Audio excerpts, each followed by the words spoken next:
Jeremy, it's going to look like I'm drinking my coffee, and what no one sees from the videos that you literally just took a sip of your coffee, and it reminded me that I needed some. But it's like, hi, Jeremy, how are you? I'm going to hold off for a second. Hold on a second. There we go. I'm doing well. Good. All right. I've got a hypothetical. I've got a few hypothetical scenarios that I want to put you in to get your answers and experience in. But before that, tell folks a little bit about who you are, and I'm going to have some coffee. Oh, sure. Yeah. My name's Jeremy Kanne. I'm a fractional CMO at Smart Yeti. Yeah, sorry, I forgot to load my intro that we wrote. It's okay. You can just say who you are. Sure. Don't worry about it. So I'm a fractional CMO. My background is in engineering. I am and improv, and I'm here to help small businesses, particularly in B2B professional services, do marketing better, set up better marketing systems for long term, and teach them how to iterate on their marketing so that they don't feel like they're restarting on marketing every time. They're building a system that works for the future. Gotcha. Right on. Okay, so here's my first hypothetical for you. All right, or actually, you can just talk about from experience. So you start a new engagement, new client, new everything. You've been talking to them a little bit ahead of time. Today's day one. You walk in, and what's sort of the best situation you might expect to walk into? And what's the worst situation you might walk into as a fractional CMO? Yeah, that's a great question. I had a really good experience with a prospect recently. They're in they're a SaaS company helping people that regulate bodies of water map the depth of the water, plant life and fish life in it. And I thought for sure this is a startup that is just sort of doing everything haphazard to begin with, but they already had their target markets really outlined. They understood their customer base. They understood why their customers wanted to buy and what they did differently and unique compared to the rest of the market. So they already had target market segments, value propositions roughly, and competitive analysis done roughly. That is a great thing to walk into as a dream. Yeah, I was like, scenario, great, cool. You guys are already doing good stuff. You're going to be just fine. I'm going to help you get there to your goals faster if you want to work together or bigger. The nightmare scenario is essentially someone that is antagonistic to marketing.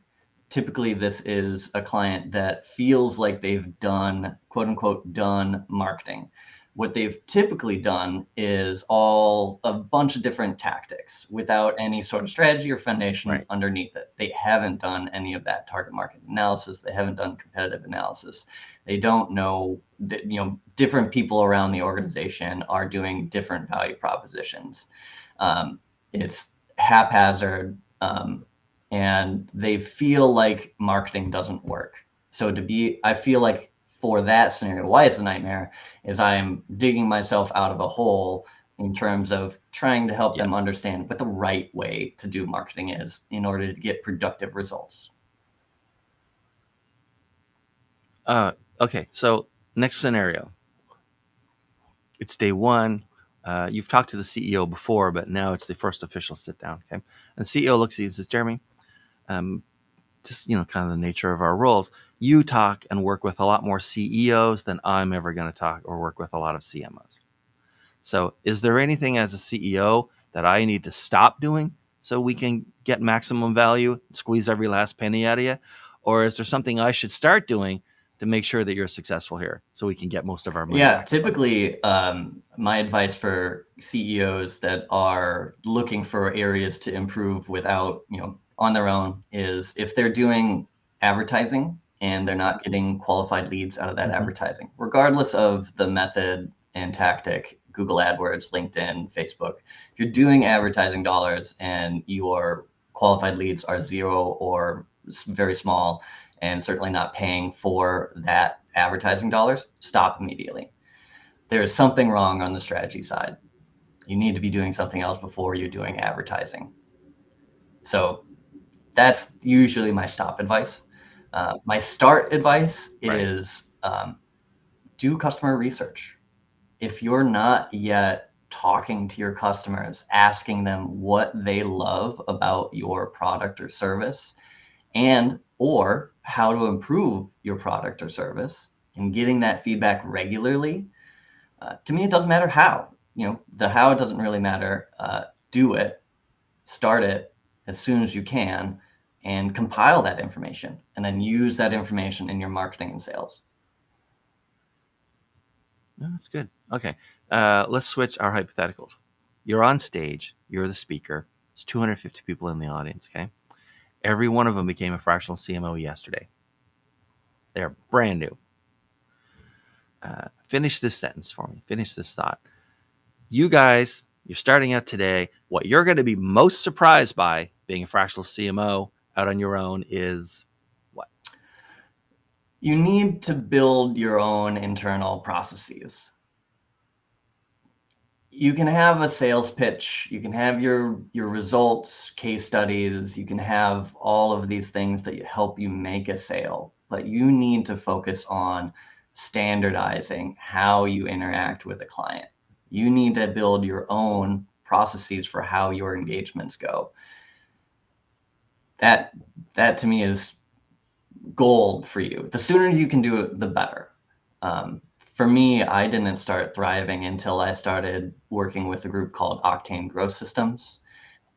They are Mm-hmm. essentially like a marketing operating system out of the box for fractional CMOs. I'm a licensed Octane Growth Architect, and that's just their word for a fractional Mm-hmm. CMO. But my background having come from engineering and being very self-taught in marketing, which I think aligns with a lot of people in the marketing area, I loved getting to leverage research from 200 plus companies that was used to build this framework, and the experience of Right. of a CMO in the founder and fractional CMO themselves, to then have all of these processes already built, all those pillars that I just or the pillars of marketing strategy that I operate from, all come from this Octane Growth Systems Marketing OS. And if you don't have processes, I would highly suggest checking out Octane. All right. So you're talking to the same audience, uh, and you're saying, guys, something else too. Many of your clients just don't understand what. Yeah, they don't understand that, typically I'm getting asked about tactics. You know, Mm-hmm. Oftentimes CEOs or other owners are missing the opportunity to think about marketing strategically. They're still stuck in that, let's do a thing, let's do a shiny object of some sort of tactical marketing action, SEO, video marketing, creating a video. Um, what they what the opportunity to understand is how figure out how all of these things fit together and move towards aligning to your goals. That's thinking about marketing strategically, which gets back to the foundational aspects of who are you trying to market to, where are they, how do you reach them, and how much money do you need to spend? Not how little money can you spend on marketing, but how much money do you need to spend in order to get to your business goals that you have? No, that makes sense. Okay. And your biggest single lesson to help at fractional CMOs get new clients is what? Pick a lane, pick your focus, pick what you and have that based off of something that you are passionate about. And then talk about that a lot. Talk about that on LinkedIn, talk about that in networking, and say, I love Right. working for these type of people because X, Y, and Z. And have it be a personal thing so that people can know that they're getting, your passion and your results. All right. That's good. All right. So you're talking to a lot of clients. We're going to switch over now to like the client side. You're talking to a lot of clients, and as you know, everybody that you talk to thinks that they understand marketing. Okay, so and that means different tools, different concepts, different ideas sort of, percolate up and become popular for a while. So as you're talking to clients, prospects especially, like, and they talk about marketing, what do you think they're overrating and what do you think they underrate? Like, what does not get enough appreciation in the marketing world when you're talking to clients? Like, guys, you really should be looking at this, and guys, everyone's talking about that, but it's really not like that good. Yeah, overrated for so in the context that I work with, which are small companies that have Mm-hmm. a strapped marketing budget, I think Right. overrated is video production. Um, I love, for full context, I love video. It's rich media. It's great, but it can't Yeah. start a marketing strategy. It can't be the whole marketing strategy. Whereas a lot of people feel like it is, like it's a silver bullet. If I do video, or people sell video in this way, like you can use video to supercharge your marketing. And I agree with that, but you already have to have the race started. You have to be going. You have to have something to Right. supercharge to be able to supercharge it. So I caution people in assessing video for that reason. And I have a long background in video, so it's not like I'm trying to throw shade on it. I love it. Um, Right. Underrated gets back to something I already talked about, which is just talking to your customers. Um, this is a part of marketing. This is a part of sales. You can use it, you can think about it however you want, but to me, it's really important, and important to include in marketing of how are you getting feedback from your customers? How are you using that feedback to adjust your product design and your marketing messaging? This is the most valuable information that you can get for someone that doesn't have a ton of money to spend. Go talk to the people that are Right. already free. They're the people that know you the best, and they can give you direct feedback that you can use to, for whatever reason, but most valuable, to be able to reach other people like them. So, okay, so I have a big question then, and I apologize in advance if this is too big a question. But so, what is marketing? Marketing to me is knowing who you want to convert into a customer and figuring out how to reach them within the budget that you have. That's marketing. That's pretty. There you go. Okay, so you're looking at you're talking to prospects. You're looking to bring on clients in any given month or week, even you might be looking at. Okay, what are the red flags, or what are some of the green flags that say like not these guys, or yeah, this is going to be a great Yeah, fit? red flags are when a client says, I want to, in a start of engagement, I want bottom of the funnel leads. Typically, they don't have a top of funnel. They don't have a middle of funnel, but they want Right. that bottom of funnel. And to me, I usually say, well, you should focus on sales. Go do more sales. Yeah. That's going to be a pretty laborious process to just go convert whoever you have in your network. But if you want to build the long view, then we need to focus on that funnel top to bottom. So red flag, they want dessert That's right. first without the That's right. vegetables. And what's the green flag? Green flag. What's a green A flag? green flag is I know who at least one of my target markets is. I know what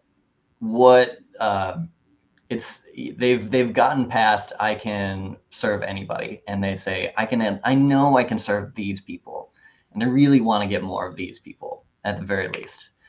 One of my clients went through a process, and they came out saying that they would really want to get personal injury attorneys. That's really specific. Mm-hmm. That's a huge green flag. Mm-hmm. We can go after that, absolutely. Right. Yeah, it's a lot different to say, I want to boil the ocean, or I want Yeah, to boil this exactly. cup of water. Yeah, you'll achieve one. You want it. Yeah, You can literally get your hands around a cup of water. that's right. Okay. Okay. So if I'm going to give you an opportunity now to sort of pretend there's another fractional CMO here, but as you're, if you were going to like throw out a question to an audience of fractional CMOs, or actually, let's do it this way. If you were going to throw out a question to the audience, because the single largest group of viewers for this podcast are heads of Mm. sales, like what would you want to say to heads of sales that are looking at fractional CMOs and potentially trying to get one into their company? I What should they try to avoid in a fractional CMO or be on the lookout for? What are their red Ooh, that's a flags? fun question. Because a lot of people will say they're a fractional CMO and they've never actually been in Yeah, charge of anything ever. yeah. I would ask that. I would say, you know, be cautious of anybody that promises the world, um, and ask them about how they work. How does their operating structure work, and why does it work? Mm-hmm. What's not just a you want to get a roadmap, obviously, of what the engagement with a fractional CMO looks like, but try to get as specific as you can get information from that fractional CMO. And if things start breaking down or things don't start making sense, that's a great opportunity to say, let's pause. And what do you think is more important? Lots of marketing experience or a lot less marketing experience, but a lot of knowledge Oh, about your industry? a lot of knowledge about your industry for sure. Yeah. Yeah. Okay. All right. So thanks very much for this, by the way. I threw some curveball questions at you. I don't normally ask people, but we've got some Yeah, time, so why appreciate not? the questions. So who should be contacting you these days, and how So should they be? anybody can go to smartyeti.co, find me on LinkedIn, connect on LinkedIn. My name's Jeremy Kanne, spelled right out there on the screen. For people that are in B2B businesses, particularly professional services, tech and SaaS, I'm also looking to get educated and involved in the renewables space. Um, these are Right. all opportunities to talk to me. I'll give anybody 30 minutes to talk about marketing. I love talking about it. I love giving away some advice. And let me know if you have questions. All right. All right, Jeremy. Thanks for being here. This has been fantastic. One of our first episodes recorded this year. It's been great. And thanks everyone for watching. You're probably watching a clip anyway, but thanks for watching. We'll see you soon with the next one.